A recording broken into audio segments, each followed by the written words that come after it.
Assalamualaikum warahmatullahi wabarakatuh. Kami dari kelompok 1 ingin membacakan hasil presentasi kami. Dan ini adalah anggota kelompok kami. Ini adalah materi yang akan kami bahas pada video kali ini. Jadi, pengertian dari produksi adalah kegiatan yang dilakukan untuk menghasilkan barang atau jasa yang bermanfaat bagi kebutuhan masyarakat. Produksi juga dapat diartikan sebagai proses pengolahan input menjadi output. Tujuan produksi yaitu untuk memenuhi kebutuhan manusia dan mencapai kemakmuran. Dan tujuan lainnya adalah meningkatkan keuntungan, menjaga kesinambungan perusahaan, mengganti barang yang rusak atau habis, memenuhi pasar dalam negeri dan internasional, mendorong pertumbuhan ekonomi, meningkatkan lapangan pekerjaan, menjadi sumber penghasilan. Produksi dan biaya produksi memiliki hubungan yang erat, terutama dalam bidang manufaktur. Di antara lain biaya produksi dan penawaran, biaya produksi dan laba, biaya produksi dan tingkat produksi, biaya produksi variabel. Di sini saya akan menjelaskan tentang teori produksi. Poin-poin utama terkait teori produksi mencakup fungsi produksi jangka pendek, fungsi produksi jangka panjang, konsep input, faktor-faktor produksi, serta hukum penambahan hasil yang berkurang. Nomor 1 ada teori produksi. Teori produksi menjelaskan hubungan antara input atau faktor produksi dan output barang atau jasa yang dihasilkan. Tujuan utamanya memaksimalkan output dengan efisiensi penggunaan sumber daya. Fokus pada bagaimana perubahan input memengaruhi output. Nomor 2 ada fungsi produksi jangka pendek. Pada jangka pendek setidaknya satu input dianggap tetap. Contoh, modal, tanah. Output hanya dapat ditingkatkan dengan menambah input variabel seperti tenaga kerja. Dan di sini ada 3 tahapan produksi. Tahap pertama ada produktivitas meningkat atau yang bisa disebut dengan marginal produk positif dan bertambah. Tahap kedua ada produktivitas optimal atau yang disebut dengan marginal produk positif tetapi menurun. Tahap 3 ada produktivitas menurun atau yang bisa disebut dengan marginal produk negatif. Nomor 3 ada fungsi produksi jangka panjang. Semua input dianggap bersifat variabel. Perusahaan dapat mengubah skala produksi dengan menambah atau mengurangi semua input. Dan di sini ada 4 konsep penting. Yang pertama ada returns to scale atau yang bisa disebut dengan pengembalian skala. Yang kedua ada increasing returns to scale atau yang bisa disebut dengan IRS. Artinya output meningkat lebih besar dari input. Yang ketiga ada constant returns to scale atau yang bisa disebut dengan CRS. Artinya output meningkat sebanding dengan input. Yang keempat ada decreasing return to scale atau yang bisa disebut dengan DRS. Output meningkat lebih kecil dari input. Nomor 4 ada konsep input. Input semua sumber daya yang digunakan untuk memproduksi barang atau jasa. Jenis-jenis input ada 2, yaitu input tetap atau yang bisa disebut dengan fixed input, artinya tidak berubah dalam jangka pendek, contohnya bangunan. Yang kedua ada input variabel atau yang bisa disebut dengan variable input, artinya dapat berubah sesuai kebutuhan produksi, contoh tenaga kerja. Kombinasi input menentukan tingkat efisiensi dan produktivitas. Nomor 5 faktor-faktor produksi, contohnya tanah, sumber daya alam yang digunakan dalam produksi, tenaga kerja, usaha manusia yang menghasilkan barang atau jasa, modal, alat, mesin, dan infrastruktur yang digunakan untuk produksi, kewirausahaan, kemampuan mengelola faktor produksi untuk menciptakan keuntungan. Dan yang terakhir di sini ada nomor 6, hukum penambahan hasil yang berkurang atau yang bisa disebut dengan law of diminishing returns. Berlaku dalam jangka pendek ketika salah satu input tetap. Prinsip penambahan input variabel, misalnya tenaga kerja, awalnya meningkatkan output secara signifikan, tetapi setelah titik tertentu tambahan input menghasilkan peningkatan output yang semakin kecil. Contoh, menambah tenaga kerja pada lahan tetap akan meningkatkan produksi hingga titik optimal, tetapi selanjutnya efisiensi menurun. Lalu pada bagian ketiga ada tahapan produksi. Tahapan produksi sendiri terbagi menjadi 3 tahap. Tahap pertama yaitu peningkatan hasil total. Nah, pada tahap awal produksi ketika input, misalnya tenaga kerja atau bahan baku, ditambah output yaitu produksi, juga meningkat secara signifikan. Ini seperti ketika kita memulai menanam tanaman dan semakin banyak pupuk yang akan kita berikan. Tanaman yang tumbuh subur dan menghasilkan buah yang lebih banyak. Lalu masuk ke tahap kedua, ada hasil marginal menurun tetapi positif. Nah, meskipun output total masih terus meningkat, laju peningkatannya mulai melambat. Artinya untuk mendapatkan tambahan 1 unit output dibutuhkan tambahan input yang lebih banyak dibandingkan sebelumnya. Lalu masuk ke tahap terakhir yaitu hasil marginal negatif. Pada tahap ini, penambahan input justru menyebabkan penurunan output total. Ini seperti ketika kita memberikan terlalu banyak pupuk pada tanaman, sehingga tanaman menjadi layu dan juga mati. Lalu masuk ke poin 4 yaitu teori biaya produksi. Biaya produksi terbagi menjadi 2 kategori utama, yaitu biaya tetap dan biaya variabel. Biaya tetap adalah biaya yang tidak berubah terlepas dari jumlah barang yang diproduksi. Biaya ini tetap konstan dalam jangka pendek, bahkan jika produksi meningkat atau menurun. Contohnya, ada sewa gedung. Biaya sewa tempat produksi tetap sama setiap bulan, tidak tergantung pada jumlah produk yang dihasilkan.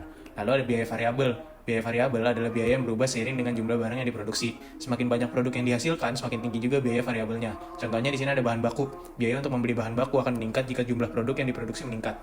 Lalu kita masuk ke biaya total. Biaya total itu terbagi menjadi 3. Ada biaya tetap total yaitu TFC, ada biaya variabel total yaitu TVC, ada juga biaya total yaitu total cost TC. Nah, biaya tetap total itu jumlah total biaya yang dikeluarkan oleh perusahaan dalam periode tertentu tanpa memperhatikan tingkat produksi. Lalu biaya variabel total itu jumlah total biaya yang berubah seiring dengan perubahan jumlah barang yang diproduksi. TVC sendiri mencakup semua biaya yang berfluktuasi sesuai dengan tingkat produksi. Lalu kita masuk ke biaya total. Biaya total sendiri itu cara mencarinya yaitu biaya tetap total ditambah dengan biaya variabel total. Jumlah seluruhan biaya yang dikeluarkan oleh perusahaan untuk memproduksi barang atau jasa dalam periode tertentu. Biaya total mencakup 2 komponen utama yaitu biaya tetap total tadi TFC dan biaya variabel total yaitu TVC.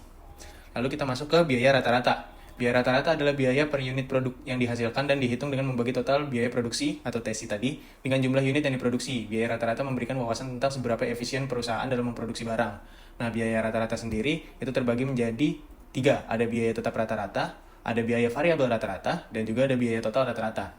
Biaya tetap rata-rata adalah biaya tetap per unit dihitung dengan membagi total biaya tetap atau total fixed cost dikurang TFC dengan jumlah unit yang diproduksi. Biaya tetap rata-rata ini memberikan wawasan tentang seberapa efisien biaya tetap ditangani dalam proses produksi. Rumusnya bisa dilihat sendiri di PPT. Lalu ada biaya variabel rata-rata atau AVC. Dalam biaya variabel rata-rata ini, biaya variabel per unit yang dihasilkan yang dihitung dengan membagi total biaya variabel yaitu total variable cost dikurang TVC dengan jumlah unit yang diproduksi.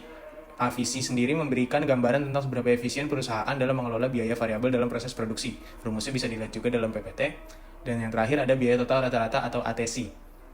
Biaya rata-rata per unit yang dihasilkan yang dihitung dengan membagi total biaya yaitu total cost dikurang dengan TC dengan jumlah unit yang diproduksi. ATC sendiri mencerminkan total biaya yang harus ditanggungkan perusahaan untuk memproduksi setiap unit barang. Nah, rumusnya juga bisa dilihat di PPT ini. Lalu yang kedua ada biaya marginal. Biaya marginal adalah biaya tambahan yang dikeluarkan untuk memproduksi satu unit tambahan dari suatu barang atau jasa. MC atau biaya marginal itu sangat penting dalam analisis biaya dan pengambilan keputusan karena membantu perusahaan menentukan akan meningkatkan produksi atau tidak. Rumusnya bisa dilihat di PPT ini. Kurva biaya produksi. Yang pertama ada biaya marginal MC. MC adalah tambahan biaya yang muncul ketika perusahaan memproduksi satu unit tambahan output.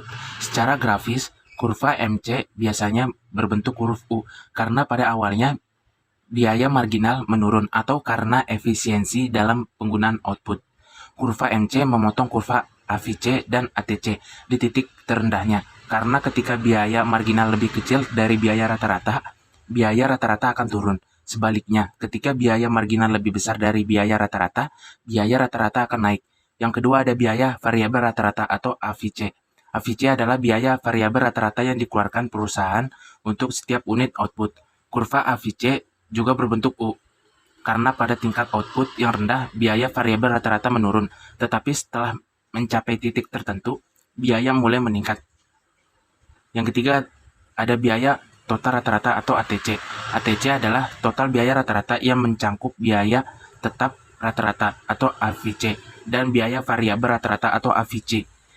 Kurva ATC juga berbentuk U, karena pada awalnya biaya total rata-rata menurun seiring peningkatan produksi, tetapi kemudian naik akibat peningkatan biaya marginal. Hubungan antara biaya marginal MC dan biaya rata-rata AVC dan ATC. MC memengaruhi ATC dan AVC. Saat MC lebih rendah dari ATC atau AVC, kedua biaya rata-rata tersebut akan turun.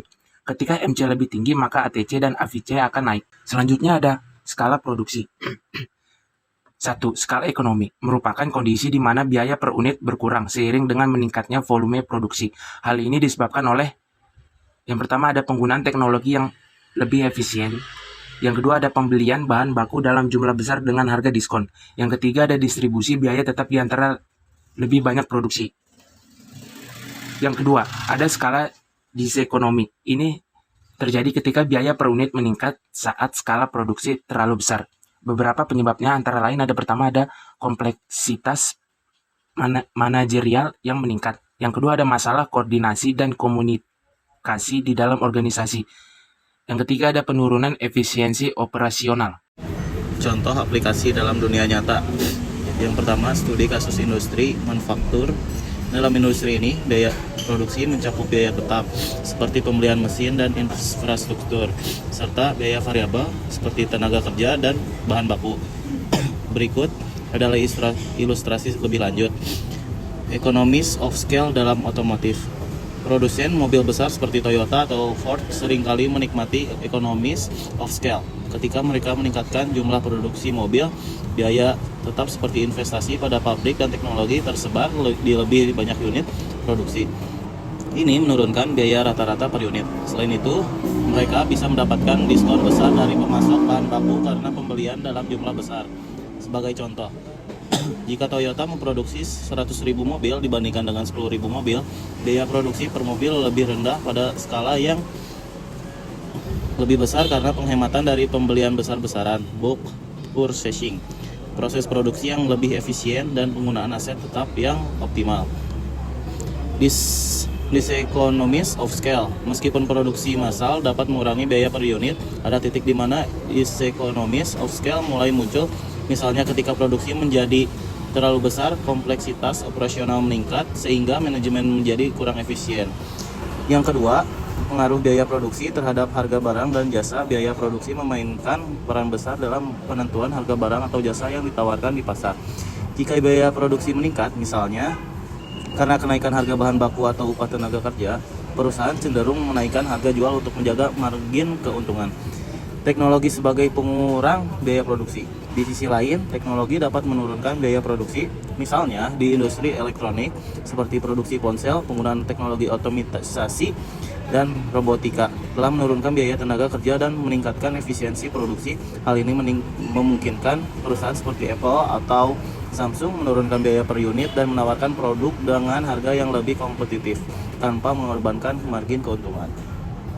Jadi kesimpulan pada PPT kali ini adalah pemahaman teori produksi membantu perusahaan menentukan kombinasi input yang optimal untuk memaksimalkan output.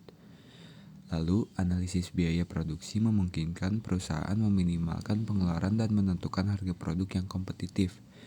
Dan yang terakhir, kesimpulan ini membantu menjelaskan hubungan antara input, output, dan efisiensi biaya dalam kegiatan produksi. Sekian penjelasan dari kami, kurang lebihnya mohon maaf. Wassalamualaikum warahmatullahi wabarakatuh.